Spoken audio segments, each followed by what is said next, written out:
imamnya langsung Allahu Akbar. Subhanallah. Subhanallah. Pasti orang teriak kan?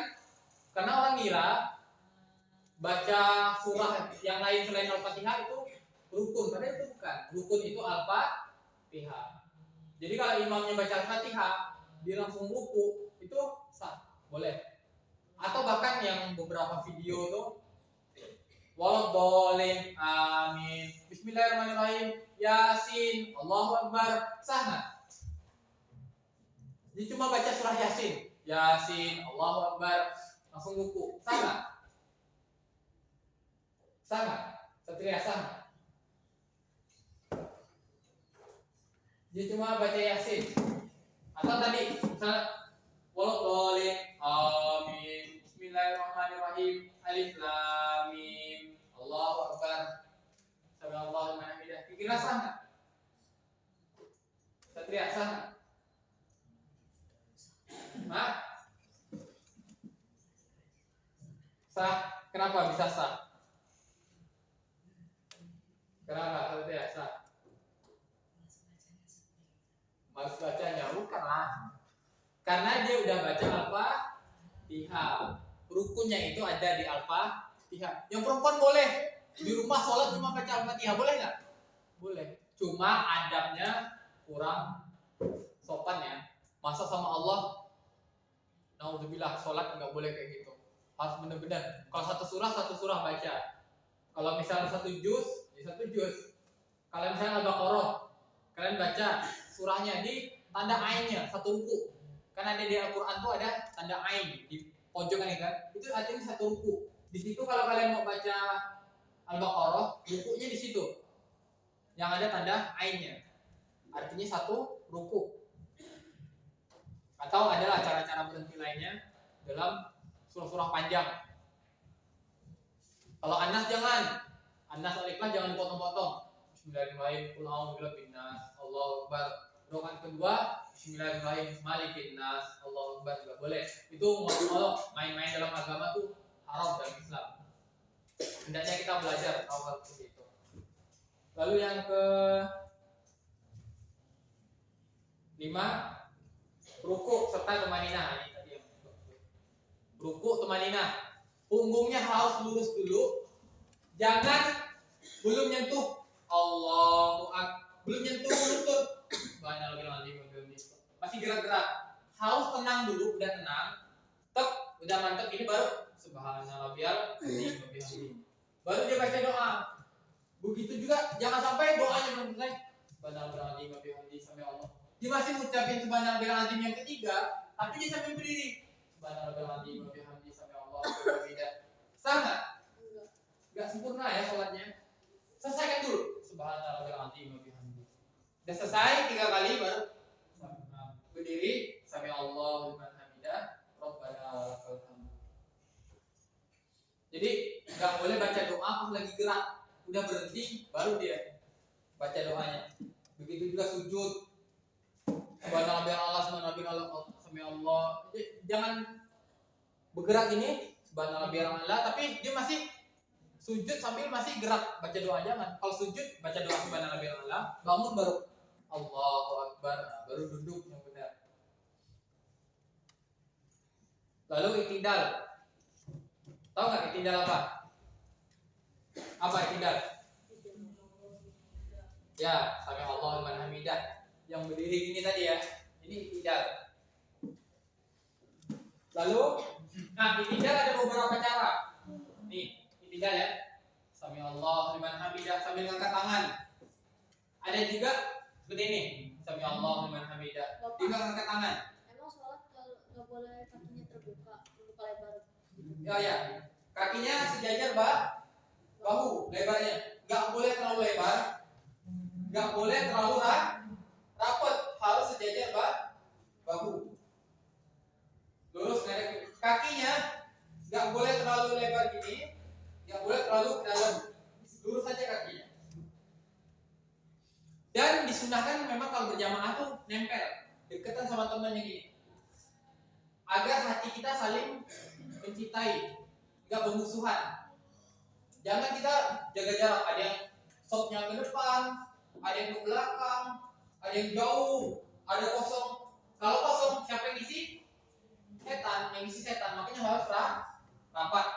jangan juga terlalu dampak sampai kedesakan, nggak boleh. Semampunya aja, sebisanya. Yang penting selebar bahu dekat sama temannya. Lalu iktidal tadi bisa juga sami Allahu liman hamidah. Tangannya begini lagi, baru dia Allah Akbar ruku, baru dia sujud. Jadi ini kan waladhdallin amin. Selesai. Allahu Akbar, sami Allahu liman hamidah, Allahu Akbar. Nah, boleh juga seperti ini. Ini sunnah yang ditinggalkan, yaitu bangun dari ruku tapi Allah. Biasa kalau dalam sholat gerhana, dia gitu. Kalau sholat gerhana tuh ya Allah alhamdulillah. Baca Al-Fatihah itu imamnya. Bismillahirrahmanirrahim. Jadi 2 kali deh. Lalu sujud 2 kali setelah tumanina, duduk di antara 2 sujud. Nah, nama lainnya iftirosh. Tahu nggak iftirosh? Belum tahu. Iftirosh tuh duduk di antara 2 sujud.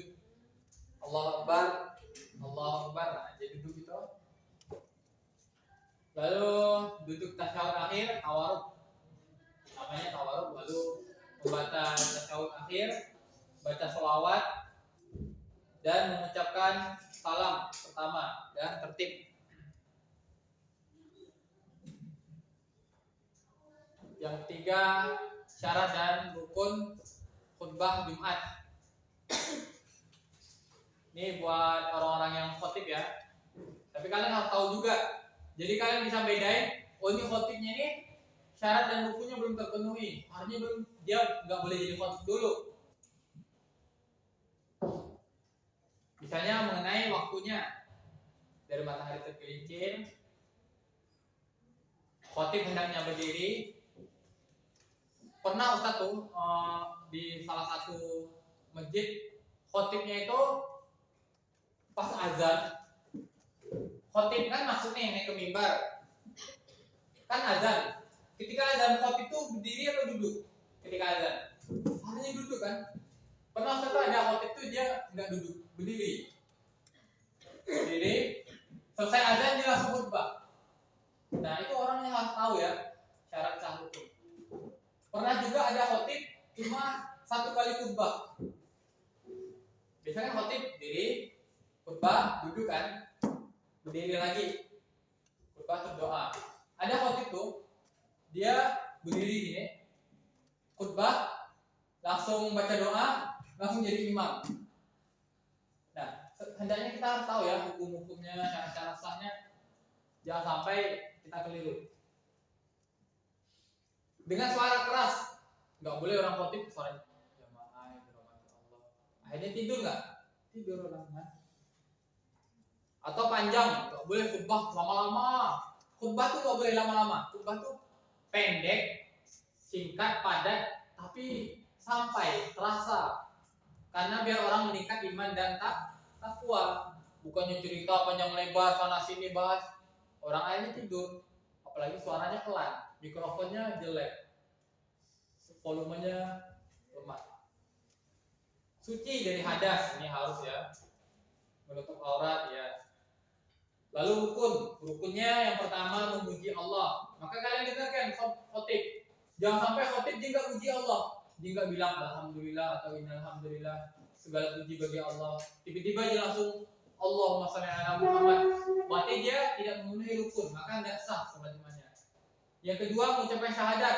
Khotib baru baca asyhadu alla ilaha illallah wa asyhadu anna muhammadar rasulullah. Pernah ada khotib tuh enggak baca syahadat. Dia cuma alhamdulillahirabbil alamin. Dia enggak baca asyhadu alla ilaha illallah. Langsung dia mari kita memuji Allah. Dia enggak mengucapkan syahadat. Itu enggak sah ya. Syahadat itu harus bersaksi bahwasanya tiada Tuhan selain Allah dan Muhammad utusan Allah. Berwasiat, memberi nasihat. Nasihatnya takwa. Ada khotib tuh pernah juga ceramah panjang lebar, tapi nggak nyampein nasihat takwa. Dia cuma cerita. Jadi ceritanya gini. Dia cuma menceritakan. Dia nggak ada nyampein nasihat takwa. Baca Al-Quran. Ada khotib juga nggak baca Al-Quran. Dia ceramah panjang lebar, tapi nggak ada satu ayat Quran pun dikeluarkan. Maka sah nggak? Tidak sah. berdoa untuk diri kaum muslimin. Lalu yang ketiga, syarat khotib Jumat. Muslim balik mengetahui syarat dan rukun. Nah, ini yang kebanyakan orang yang khotib itu nggak tahu tuh syarat rukun sebagai khotib. Suci dari hadas. Fasih baca Quran. Nah, ada beberapa khotib tuh baca Qurannya nggak lancar. Wama ada roh. Kira-kira pantas nggak dia jadi khotib? Enggak ya, baca Quran aja belum lancar. Akhlak dan perilakunya di masyarakat jangan sampai dinasihatin saudara-saudara jamaah Jumat harus berkata jujur. Tetangganya bilang, kemarin aja dia bohongin saya katanya. Terus dia jadi khotib, kira-kira dipercaya nggak sama orang? Enggak boleh. Dia harus sesuai dengan apa yang disampaikannya. Saudara-saudara nggak boleh berbuat zolim. Terus anaknya bilang, bapak tuh kalau di rumah suka mukul saya. Tetangga juga udah, jadi nggak boleh. Harus sesuai dengan perilaku perbuatan di masyarakat, menjaga akhlak kebaikan. Berpenampilan baik, rapi, wangi, sopan. Fungsi dan manfaat, lalu sunnah-sunnah. Nah, kalau berangkat Jumat paling awal dapat apa pahalanya? Berangkat pertama, pahalanya dapat apa? Dapat unta. Itu pahalanya sama dengan dapat unta atau sedekah unta. Pahalanya orang yang berangkat pertama Jumatan. Yang kedua, orang kedua, kambing, sapi. Yang kedua, yang ketiga, Kambing. ya kambing atau domba. Yang keempat, orang yang datang keempat,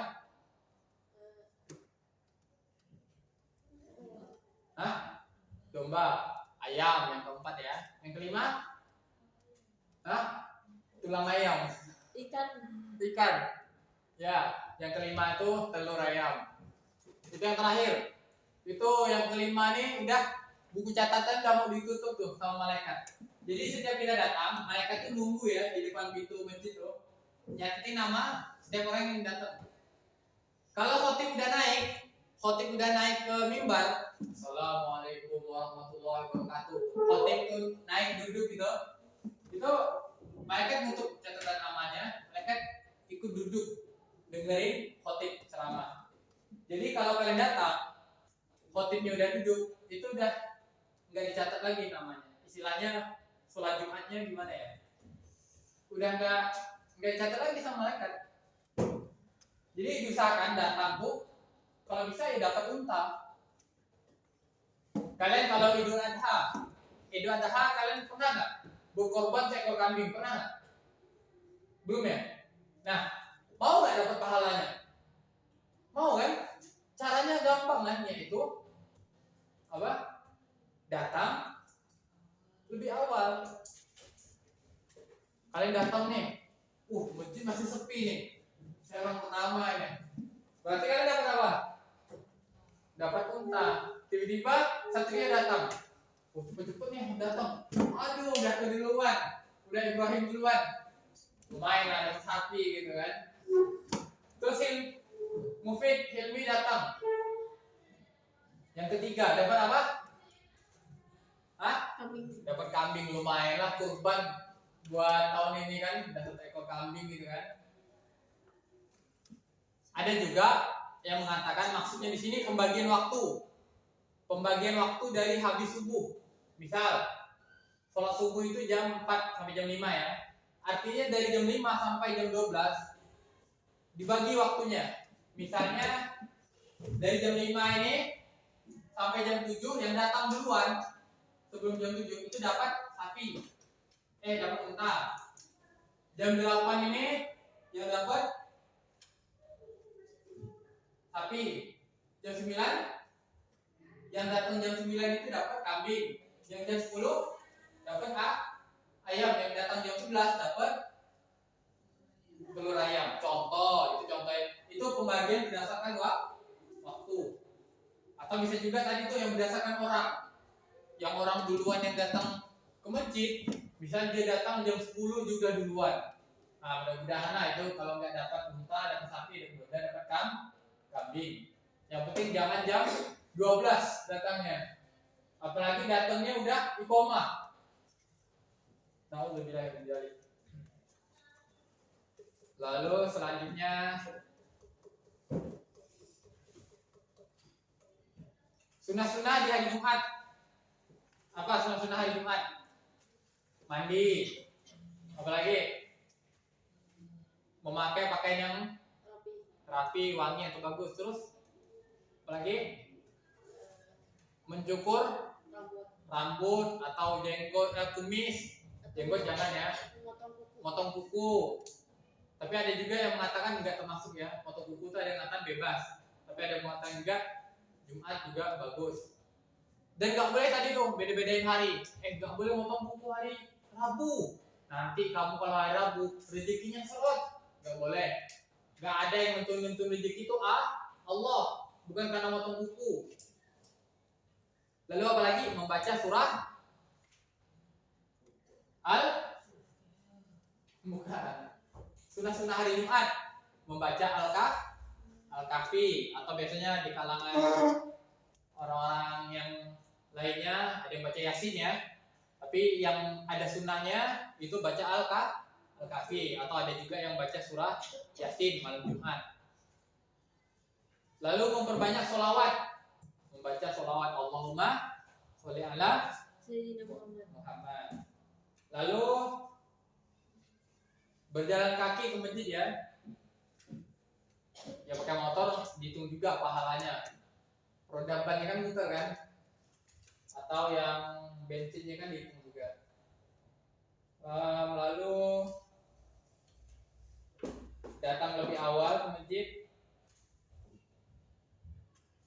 Doa di hari Jumat yaitu ketika sore. Itu doa mustajab ya. Ketika sore dari habis asar sampai maghrib sore Jumat itu waktu mustajab di hari Jumat. Ada juga pendapat lain tuh ketika khotib duduk pas khotib ceramah gitu kan, terus khotib duduk. Ada juga mengatakan ini waktu mustajab, makanya biasanya khotib juga berdoa tuh. Bisa juga jamaah yang paham tuh bisa doa juga. Tapi itu pendapat ya. Ada ya, tapi yang jumhur yang mengatakan tuh sore dari habis asar sampai maghrib itu waktu mustajab berdoa.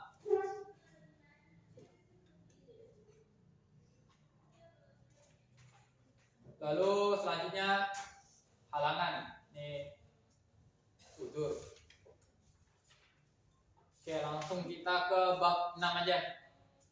Langsung ke bab 6.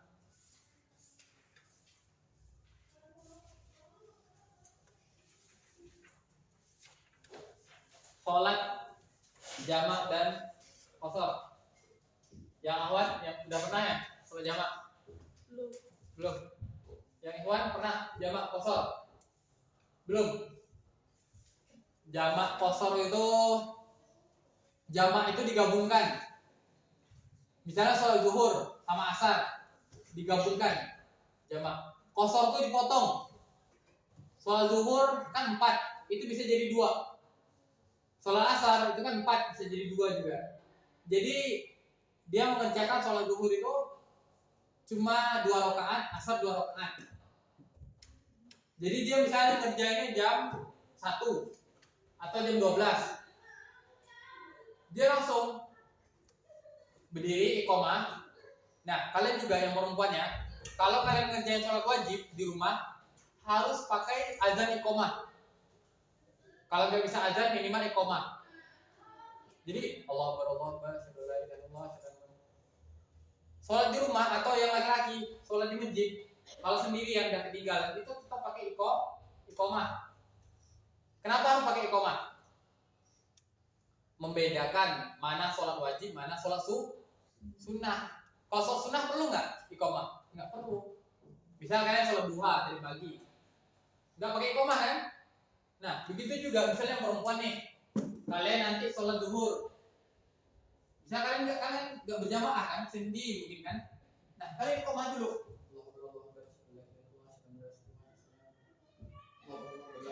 Baru kan Allah Nggak boleh pakai mukena masuk.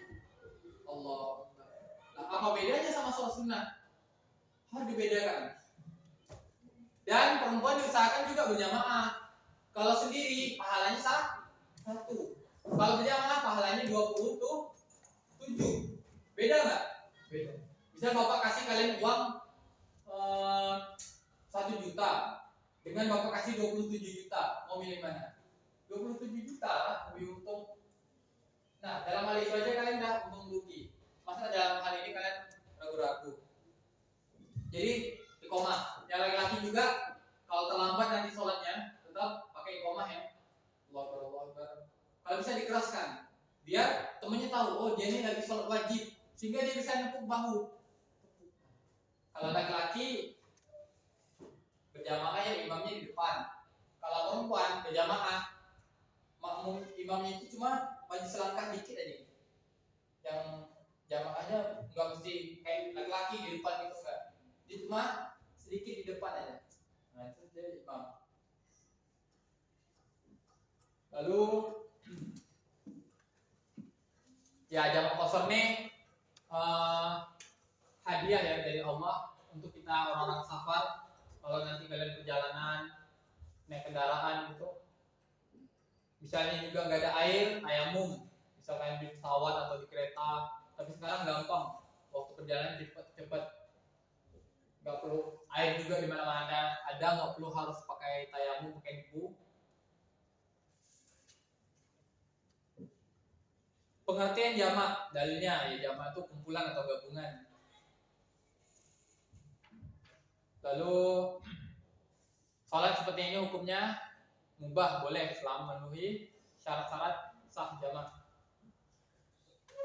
Lalu ada jamak takdim yang mendahului, ada jamak takhir yang kemudian atau bagian akhir. Misal sholat jamak takhir adalah mengumpulkan 2 sholat fardu dikerjakan pada waktu sholat yang kedua. Jadi kalau dia ngerjain sholat zuhur digabung di jamak, namanya jamak apa? Takdim. Kalau di asar dia ngerjain jamaknya, namanya takhir. Sholat yang boleh dijamak, sholat apa aja? Zuhur dan asar. Lalu maghrib dan isya. Subuh boleh nggak dijamak? Enggak, subuh nggak bisa ya. Lalu tata cara sholat jamak, niat. Nih ada niat ya. Niat jamak takdim dan takhir. Kira-kira kalau kalian disuruh ngafal ini susah nggak? Susah nggak kalau disuruh ngafal? Halaman 106. Coba buka halaman 106. Usolli fardhu zuhri arba'a raka'atain majmu'an ilaihil asru lillahi ta'ala. Majmu'an. Tapi nggak ada qasran nih, jamak doang dia. Kalau jamak berarti 4 doang ya. 4 zuhur, 4 asar. Walaupun waktunya digabung. Misalnya dia jam 12, dia ngerjain zuhur dulu terus asar. Tapi enaknya ya jamak qasar. 22 aja, 24.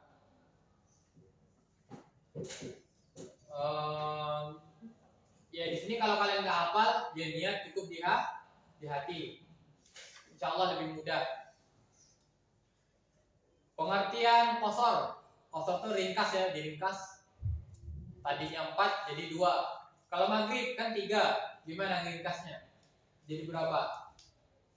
Kalau zuhur 4 kan jadi 2. Kalau maghrib kan 3. Jadi berapa deh kalau di qasar ringkas? Jadi 2 apa jadi 1? Hah? Jadi jadi berapa? Jadi 2. Enggak ya, kalau maghrib enggak bisa.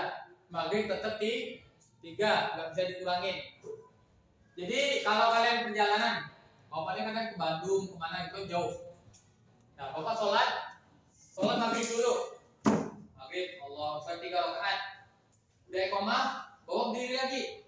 Kalau kalian mau pulang berdiri, sholat isya Isya 2 rakaat.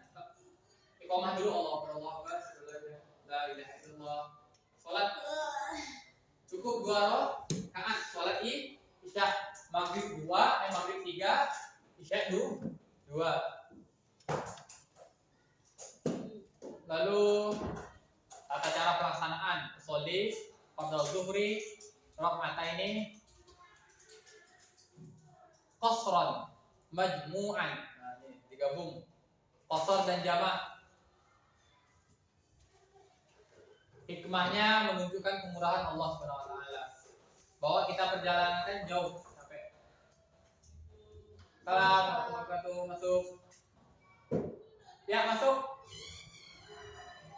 Ya.